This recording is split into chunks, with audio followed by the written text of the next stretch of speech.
Binulagan ni Senador Risa Ontiveros ang lahat sa inihain niyang Senate Resolution 867 na humihiling sa gobyernong suportahan ang International Criminal Court sa investigasyon nito sa drug war ng Duterte administration.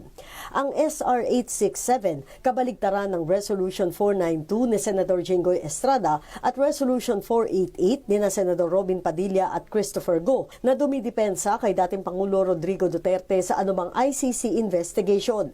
Pareho itong nakatenga sa Senate Justice and Human Rights Committee.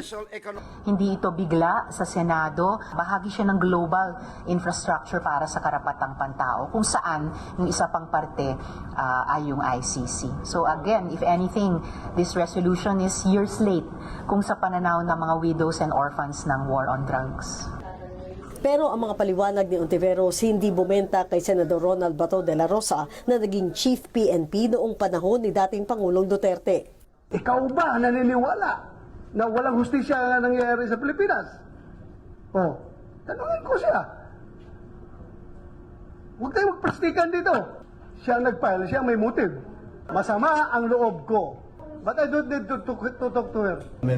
Sa kabila nito, kumpiyansa pa rin si De La Rosa na pangangatawanan ng Pangulo ang una naging pahayag nito na hindi papapasukin sa Pilipinas ang mga taga-ICC.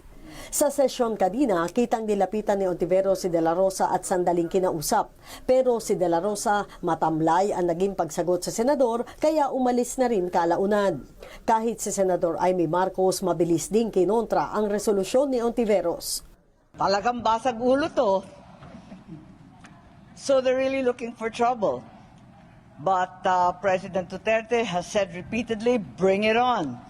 Para sa akin, ang totoo, desisyon ito ng ehekutibo. Wala pang naghahanap ng trouble.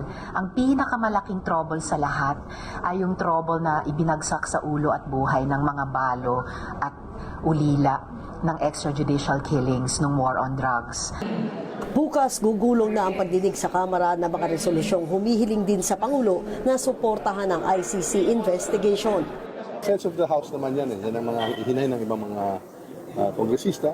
Magkakaroon tayo ng tamang panahon sa hearings kung saan ilalabas yung mga arguments for and against.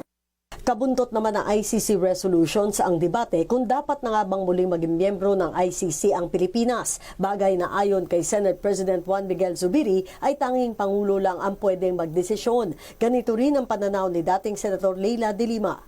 So anong problema ngayon sa pagbalik natin, which is the right thing to do? So I hope really that the result of that study by the Executive Department would be positive na dapat bumalik na tayo sa ICC.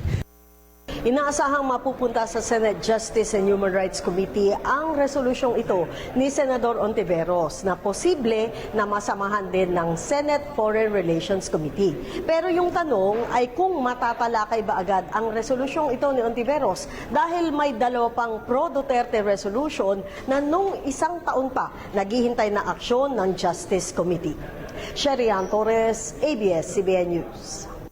Tuloy-tuloy po ang ating pagpapatrol sa bayan mula Lunes hanggang Biyernes sa TV Patrol. Alas 6:30 ng gabi hanggang Sabado at Linggo sa TV Patrol Weekend. Sa bago nitong oras, alas 5:30 ng hapon.